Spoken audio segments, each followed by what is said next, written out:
ദൈവം ചിലപ്പോഴൊക്കെ അത്ഭുതങ്ങൾ പ്രവർത്തിക്കുന്നത് നമ്മുടെയൊക്കെ ചിന്തയ്ക്കും കണക്കുകൂട്ടലിനും അപ്പുറത്താണ്. ജീവിതത്തിന്റെ എല്ലാ സാധ്യതകളും മങ്ങിപ്പോകുമ്പോൾ, ഒന്നിനു പിറകെ ഒന്നായി പരാജയത്തിനായിട്ട് നമ്മൾ വിധിക്കപ്പെടുമ്പോൾ, എത്ര കഴിവ് ഉപയോഗിച്ചിട്ടും മികവ് ഉണ്ടായിട്ടും ഒന്നിനും ജയം തരാൻ കഴിയാത്ത നിലകളിൽ നാം വല്ലാതെ ഭാരപ്പെടുമ്പോൾ, എത്രയോ സമയങ്ങളിൽ സർവശക്തനായ കർത്താവിന്റെ കരം നമുക്ക് വേണ്ടി നീട്ടപ്പെട്ടിട്ടുണ്ട്. ഇന്നും ആ കർത്താവ് നമുക്ക് വേണ്ടി ജീവിക്കുന്നുണ്ട് കേട്ടോ. പ്രതികൂലം മുന്നിൽ കണ്ടുകൊണ്ട് പതറരുത്. ഇപ്പോൾ നേരിട്ടുകൊണ്ടിരിക്കുന്ന പ്രതികൂലം ജീവിതത്തിൽ ഒരിക്കലും ഇനി എന്നെ മുന്നോട്ട് വിടത്തില്ലെന്നോർത്ത് ഭാരപ്പെടരുത്. ഏത് സാഹചര്യത്തിലും നിങ്ങളെ സഹായിപ്പാൻ കർത്താവിന് കഴിയും. അല്ല, മരണത്തെ പോലും മാറ്റാൻ കഴിയുന്ന ദൈവമാണ് നമ്മുടെ ദൈവം. ആകയാൽ ഒട്ടും പേടിക്കണ്ട. ഈ ദിവസങ്ങളിൽ ഒന്നിൽ ദൈവത്തിൽ നിന്നും വലിയവ പ്രതീക്ഷിക്കുക. ഇന്നും നമുക്ക് യേശുവിനോടുകൂടെ യാത്ര തുടരാം. ചില നിമിഷങ്ങളിലെ തുടർധ്യാനത്തിനായി വിശുദ്ധ ലൂക്കോസ് എഴുതിയ സുവിശേഷം 7-ാം അധ്യായം 13-ാം വാക്യം വായിക്കട്ടെ. അവളെ കണ്ടിട്ട് കർത്താവ് മനസ്സലിഞ്ഞ് അവളോട് കരയണ്ട എന്ന് പറഞ്ഞു. അവൻ അടുത്തു ചെന്ന് മഞ്ചം തൊട്ടു. ചുമക്കുന്നവർ നിന്നു. കർത്താവ് ഇവിടെ നമ്മോടൊപ്പമായിരുന്ന ഒരു കാലഘട്ടം ഉണ്ടായിരുന്നു. അതായത് മനുഷ്യവേഷമെടുത്ത് മാനവരാശിയുടെ രക്ഷയ്ക്ക് വേണ്ടി ഈ ഭൂമിയിൽ വന്ന കർത്താവ്. ചിലരൊക്കെ ചോദിക്കാറുണ്ട്, എന്തിനാണ് കർത്താവ് മനുഷ്യനായിട്ട് അവതരിച്ചത്? വേറെ ഏതെങ്കിലും നിലയിൽ കർത്താവിന് ലോകത്തെ രക്ഷിക്കാൻ കഴിയുമായിരുന്നില്ലേ?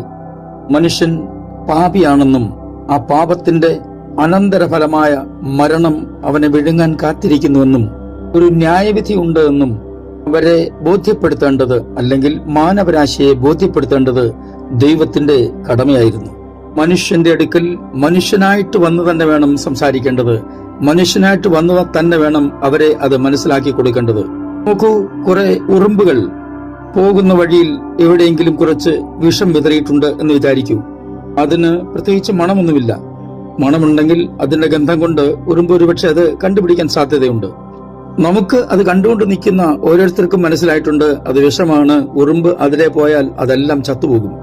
നമ്മൾ അവിടെ നിന്ന് വിളിച്ചു പറയൂ, ഉറുമ്പെ നിങ്ങൾ അങ്ങോട്ട് പോകരുത്, അത് വിഷമാണ്, അതിന്റെ മുകളിൽ കൂടി പോയാൽ നിങ്ങൾ ചത്തുപോകും. ഒരു ഉറുമ്പിന് പോലും കാര്യം മനസ്സിലാകില്ല. എന്നാൽ അതിനെ മനസ്സിലാക്കണമെങ്കിൽ ഒരു ഉറുമ്പിന് മാത്രമേ കഴിയൂ. എന്നതുപോലെയാണ് കർത്താവ് മനുഷ്യനായി വന്നെങ്കിൽ മാത്രമേ നമ്മോട് കാര്യങ്ങൾ മനസ്സിലാക്കി തരാൻ കഴിയുള്ളൂ. അങ്ങനെ കർത്താവ് ഈ ലോകത്തിൽ വന്ന് തന്റെ 33.5 തിരുവയസ്സ് പൂർത്തിയാക്കും വരെ അനവധി അത്ഭുതങ്ങളും അടയാളങ്ങളും മാനവരാശിക്ക് വേണ്ടി ചെയ്തു.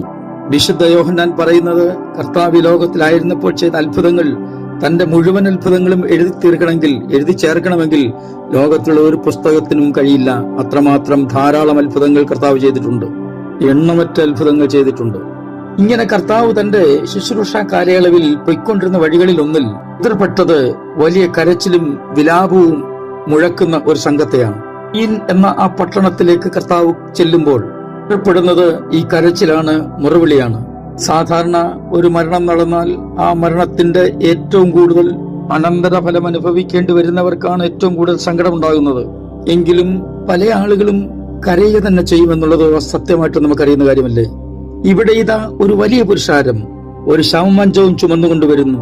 ആദ്യം ഞാൻ പറഞ്ഞതുപോലെ തീർച്ചയായിട്ടും ധാരാളം ആളുകൾ കരയുന്നുണ്ടാവും. സ്ത്രീകൾ ഉൾപ്പെടെ അനേകർ കരയുന്ന കൂട്ടത്തിൽ ഒരാളുടെ കരച്ചിൽ മാത്രം കർത്താവിന്റെ ദൃഷ്ടിയിൽപ്പെട്ടു. ആ സ്ത്രീയുടെ മകനാണ് ഈ മരിച്ചിരിക്കുന്നത്. അവൾ വിധവയുമാണ്. അവരുടെ ആകെയുള്ള ആശ്രയമായിരുന്നു ഈ മകൻ. തീർച്ചയായിട്ടും അവരുടെ കരച്ചിൽ പോലെ ആ കൂട്ടത്തിൽ ആരും കരയുന്നുണ്ടായിരുന്നില്ല. നിങ്ങളിൽ ചിലരെങ്കിലും പറയില്ലേ, എന്റെ കുടുംബത്തിൽ ആർക്കും ഇത്ര അധികം ദുഃഖങ്ങളും സങ്കടങ്ങളും ഒന്നും അനുഭവിക്കേണ്ടി വന്നിട്ടില്ല. എന്റെ സമപ്രായക്കാർ, എന്റെ സ്നേഹിതർ, അവരൊക്കെ എത്രയോ സുഖമായിട്ട് കഴിയുമ്പോൾ ഞാൻ ഒരാൾ മാത്രം ഇത്രയും പരിതാപകരമായ അവസ്ഥയിലൂടെ കടന്നു പോകുന്നു. എന്നെ സഹായിപ്പാൻ ദൈവത്തിന് പോലും കഴിയില്ലേ എന്നൊക്കെ നിങ്ങൾ ചോദിച്ചിട്ടില്ലേ ചിലരെങ്കിലും? നിങ്ങളുടെ കുടുംബത്തിലെ ഏറ്റവും വലിയ ദുഃഖം നിങ്ങളാണ് അനുഭവിക്കുന്നതെങ്കിൽ, നിങ്ങളുടെ സ്നേഹിതരുടെ കൂട്ടത്തിലുള്ള എല്ലാവരേക്കാൾ കൂടുതൽ സങ്കടം നിങ്ങളാണ് അനുഭവിക്കുന്നതെങ്കിൽ, തീർച്ചയായിട്ടും യേശു ഇന്ന് നിങ്ങളുടെ കരച്ചിലിന് പരിഹാരം വരുത്തും. നിങ്ങളുടെ കണ്ണീർ ഇന്ന് തന്നെ കർത്താവ് തുടയ്ക്കുക തന്നെ ചെയ്യുമെന്നത് ഉറപ്പാണ്. വിശ്വസിക്കുക മാത്രം ചെയ്യുക.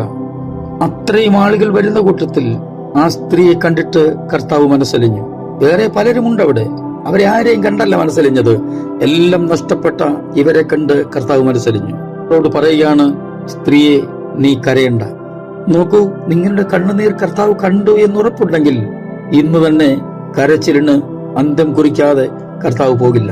നമ്മളിപ്പോൾ വായിച്ച വാക്യത്തിൽ നിന്നും താഴോട്ട് വായിക്കുമ്പോൾ യേശു ആ ശവമഞ്ചം തൊട്ടു, ശവപ്പെട്ടിക്കകത്ത് ജീവൻ വെച്ചു, ആ ബാല്യക്കാരൻ ജീവനോട് എഴുന്നേറ്റു എന്നാണ് രേഖപ്പെടുത്തിയിരിക്കുന്നത്. നിങ്ങൾക്കും ഒരു അത്ഭുതം പ്രതീക്ഷിക്കാം.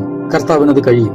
വിശ്വസിക്കുന്നെങ്കിൽ ഞാൻ നിങ്ങൾ കൊണ്ട് പ്രാർത്ഥിക്കുന്നു. സ്വർഗീയ പിതാവേ, എല്ലാ പ്രിയപ്പെട്ടക്കാർക്കും സ്തോത്രം. ജീവിതത്തിലെ ഏറ്റവും ഭാരമേറിയ സങ്കടകരമായ അനുഭവത്തിലൂടെ കടന്നു പോകുന്നവർ ആരെങ്കിലും ഇത് ശ്രവിക്കുന്നെങ്കിൽ അവരോട് കരുണ തോന്നണം, മനസ്സലിയണം. അവരുടെ സങ്കടങ്ങൾക്ക് പരിഹാരം വരുത്തി അവരെ പിന്നെയും സന്തോഷത്തിലേക്ക് അങ്ങ് നയിക്കുമാറാകണമെന്ന് പ്രാർത്ഥിക്കുന്നു. യേശുക്രിസ്തുവിന്റെ അൻപുള്ള നാമത്തിൽ തന്നെ ആമേൻ.